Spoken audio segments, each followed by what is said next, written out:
Here's a question that makes most agency owners uncomfortable. What percentage of your revenue goes to paying people?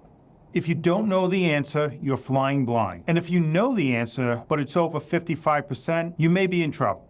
I want to tell you about a marketing agency I worked with last year. They were doing great work, winning awards, growing their client base, but the owner couldn't figure out why he was always stressed about money. When we looked at the numbers, the problem was obvious. 68% of his agency gross income was going to people costs, salaries, benefits, payroll, taxes, bonuses. He was spending 68 cents of every dollar of gross profit just to keep his team paid. That's not something that's sustainable, and here's why. People costs as a percentage of AGI is one of the most important KPIs you can track in an agency. It tells you if your business model actually works, because unlike other businesses, agencies are people businesses. Your product is your people's time and expertise. So if you're spending too much on people relative to what you're bringing in, you don't have a business. You have an expensive hobby. Here's the benchmark you need to know. For a healthy agency, people cost should be about 55% of your agency gross income. That's after if you've taken out all your pass-through costs. So if your agency gross income is $2 million, you should be spending no more than $1.1 million on people. That includes everyone, yourself included, full-time employees, part-time staff, contract workers who are not doing internal work. Why does this matter so much? Because people costs are your biggest fixed expense. You can't easily turn them off. If you hire someone at $70,000 a year, you're committed to that cost for at least several months, probably longer. And if your people costs are too high, you have no buffer, no room for error, no ability to invest in growth. I see this pattern all the time. An agency owner hires their first employee, then another, then another. Revenue is growing, but you're not watching the ratio. They're not asking, can we actually afford this person based on our agency gross income? They're asking, do we need help? And the answer is always yes, we always need help. Agencies always need help, but need and afford are two different things. Here's what happened with that marketing agency. We did the math. With 68% going to people costs, they had 32% left for everything else. Office space, software, professional development, their CPA, me. There was nothing left. The owner was taking home less than his junior employees. So we made a plan. First, we looked at utilization, how much of each person's time was actually billable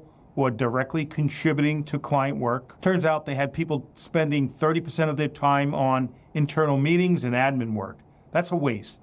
Second, we looked at pricing. Were they charging enough to support the team they had? They were underpricing their services because they were afraid of losing clients, because cash was tight. But underpricing doesn't help if you can't afford to deliver the work. Third, we looked at the team structure. Did they really need 5 full-time people? Or could they use 3 full-time and 2 part-time? Could they use contractors for overflow instead of keeping people on payroll during slow periods? Within 6 months, we got their people cost down to 48% of AGI. Same quality of work, same quality satisfaction, but now the business actually made sense financially. Here's what you need to understand. Tracking people costs as a KPI isn't about being cheap. It's not about underpaying your team or running a skeleton crew. It's about building a sustainable business that can actually afford to pay people well, invest in growth, and generate profit. Here's the truth. If your people costs are too high, you can't give raises. You can't hire that senior person you really need. You can't invest in training. You're stuck in survival mode, just trying to make payroll every month. But when you get this ratio right, everything changes.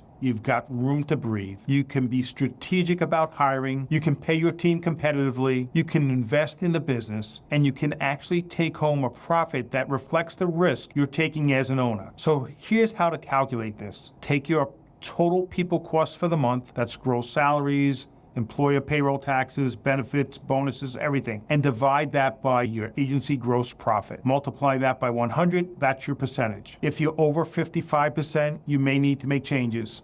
Maybe that's raising prices, maybe that's improving utilization, maybe that's restructuring your team, but you can't ignore it. And here's the thing your CPA should be doing for you. They should be showing you this number every single month. Not just at year end when it's too late to do anything about it, but every month. You should see your people costs as a percentage of your AGI, and you should see the trend. Is it going up? Is it going down? Is it staying stable at 55%? Because this number tells you if your business model works. It tells you if you can afford your next hire. It tells you if you need to raise prices or cut costs. It's one of the most powerful diagnostic tools you have. I've seen agency owners transform their business just by paying attention to this one metric. The owners stop making emotional hiring decisions and start making financial ones. They stop saying yes to every client at any price and start pricing for profitability. They stop feeling guilty about profit and start understanding that profit is what allows them to build something sustainable. Here's your action step. Calculate your people costs as a percentage of AGI for the last 3 months.